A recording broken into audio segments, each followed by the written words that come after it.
Welcome back to another episode of The Transformers, the creation of $1 billion brand. In the last episode, we were talking about how Hasbro optioned the North American distribution rights to the Diaclone toy line. And we were talking about now the process of making this new Diaclone toy line into a $1 billion brand. Now, just as an aside, when I was talking last time of the various cartoons that made their debut before the Transformers, I was talking about Mask, I was talking about Jace and the Wheeled Warriors. You can always go up on YouTube and see what I was talking about. They have a lot of episodes up there, and you can see the compare and the contrast between what those toy lines in terms of the trend stacking I was talking about, how that compared to what Hasbro was about to do with this new Diaclone toy line. And one thing that Steven Hasenfeld wanted in terms of, and he knew what exactly he had when he brought, when the people that he sent out to the Tokyo 1983 toy convention brought back, he knew exactly what he had. But there were a lot of things that were just completely off base and needed to be refined and tweaked in order to make it a best-selling brand. And we have to go back a little bit because one of the things that informed Steven Hasenfeld was the success that he had recently had with the relaunch of G.I. Joe.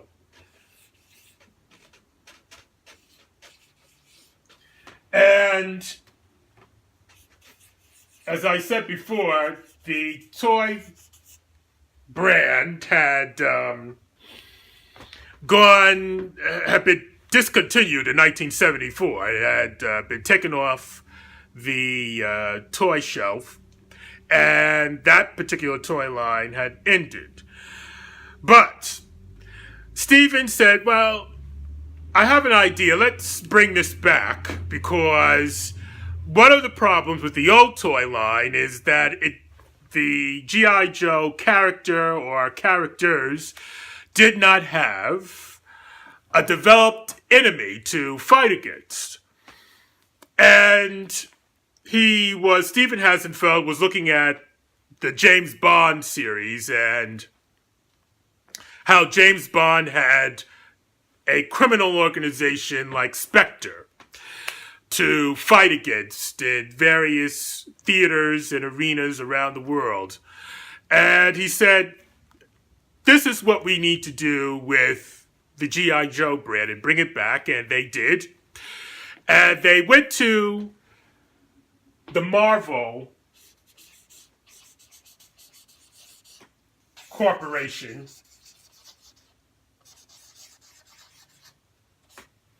and Marvel, which at that time was known for its comic books, Spider-Man, the X-Men, etc., they were just getting into the animation business, juxtaposed, of course, to other people like Hanna-Barbera, who were having a great success with Saturday morning TV series. And so he saw this up-and-coming new animation company, and the Marvel people were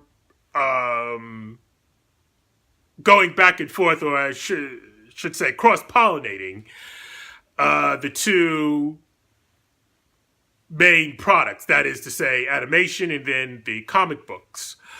And so Steven Hasenfeld simply took the G.I. Joe brand to Marvel and they did some work on it, and they developed the G.I. Joe characters, which used to be just a couple of soldiers, and they brought all these new characters to the rostrum.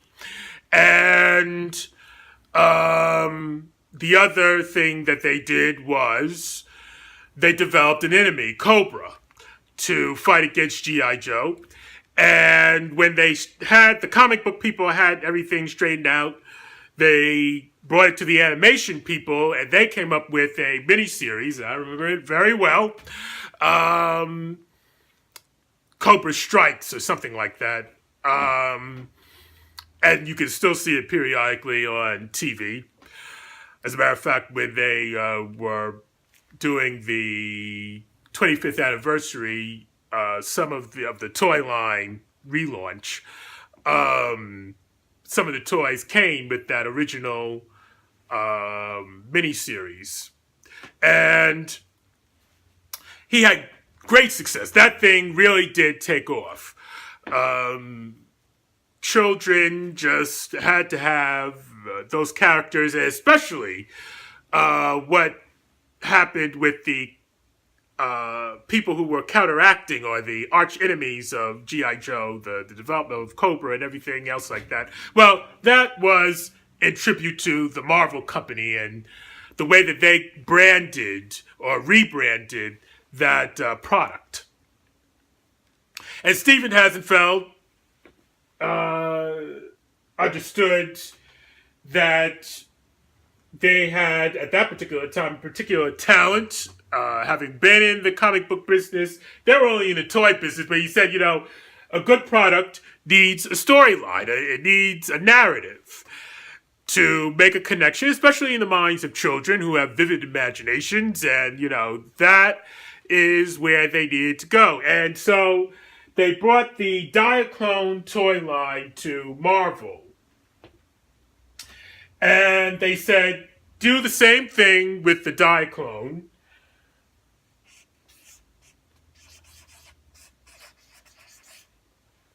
Do the same thing with the Diaclone toy line that you did with G.I. Joe. And the person that was put in charge of that at Marvel was an old hand in terms of the comic books. I shouldn't say old hand, but he was experienced. And his name was Bob Budiansky. And Bob Budiansky had a team of writers under him, and they looked at this Diaclone toy line, and they said, well, you know, there are a couple of things, well, not a couple, a lot of things that needed to be changed about this in order to make it marketable. And he and his team set about making the necessary reforms and refinements that needed to be done to this toy line in order to make it profitable. One of the things, one of the only characters, shall I say, that came over, I said this in the last episode, but one of the only characters to come over practically intact was the Optimus Prime character.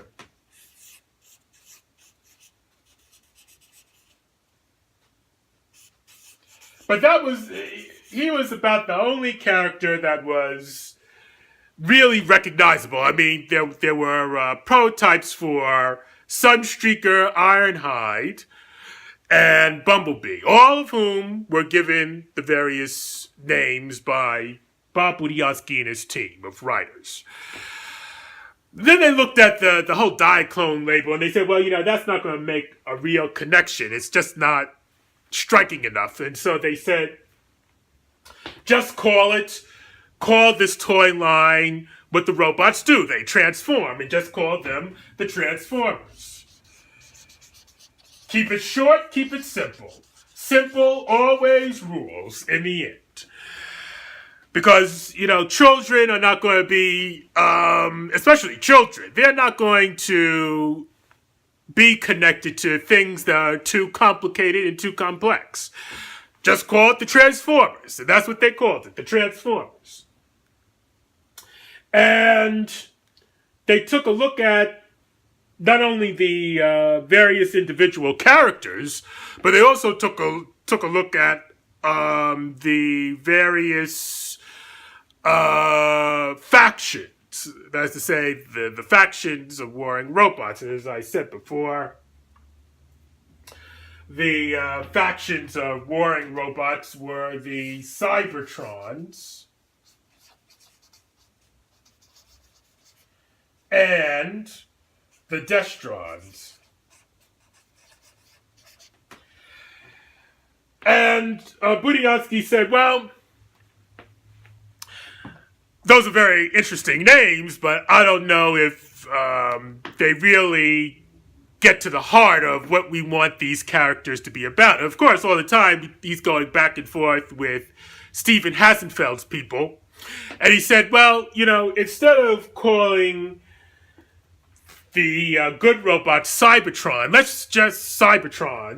let's just take the root word Cybertron, and this I explained in the last episode, and call that the name of the home planet.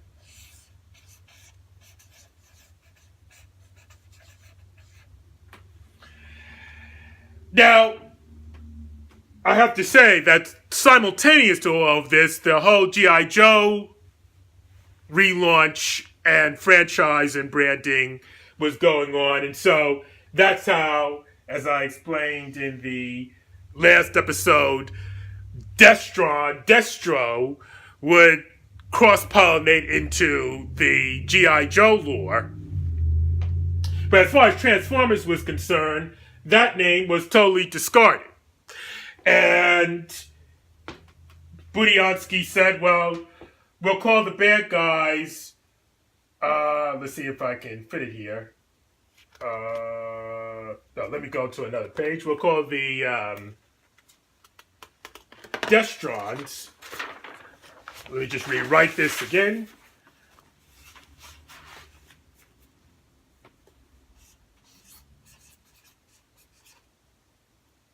Let's see, this should be our Destrons. We'll call the Destrons. We'll keep the DS, or I should say the DE, and we'll just call them the Decepticons. So they kept the DE, but they just renamed the whole faction of evil robots. And in terms of the Cybertrons,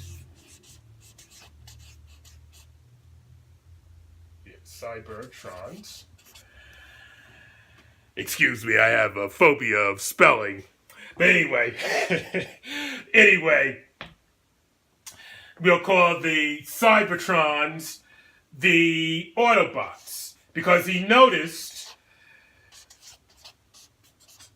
that most of the Cybertrons, most of the various characters of the Cybertron, including Optimus Prime, transformed into land vehicles, autos. And he said, well, just call them the Autobots. And so here you have the origins of the factions. The next thing was the various characters' names. Now, as I said, Optimus Prime was the only really fully developed character to come over from the Diaclone series or the Diaclone toy line from Tokyo. And so he said, we have Optimus Prime, but, you need to have other people, and that's how you got Sunstreaker.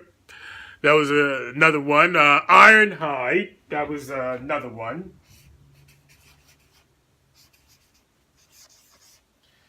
Sunstreaker, who transformed into a Ferrari. I think it was a yellow Ferrari. and or was it a Lambo? Or I think there was another car that was a Lambo, and maybe Sunstreaker. I think Sunstreaker was the Lamborghini, and there was another red car that was the Ferrari, I think. And then there was another car that was later developed. I think his name was Skids. And that was the Corvette. But nevertheless,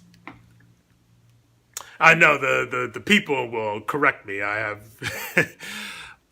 no doubts that on YouTube I will get comments of people correcting me on this. But nevertheless, these were the Autobot labels. And of course, last but not least, and perhaps the most well known of the sidekicks, because that was the character, certainly in the cartoon series, that would mostly be associated with the human being, and that was Bumblebee, who transformed into a Volkswagen Beetle. Now, these are the original characters, and of course, other characters would come along. Jazz would be another one, a fan favorite. There would be Mirage. All these other characters were Wheeljack. All these other characters would come about. Now, unlike the Autobots, oh wow, Bob Budiansky had time with the whole Decepticons, and I will come back and talk about that in the next episode.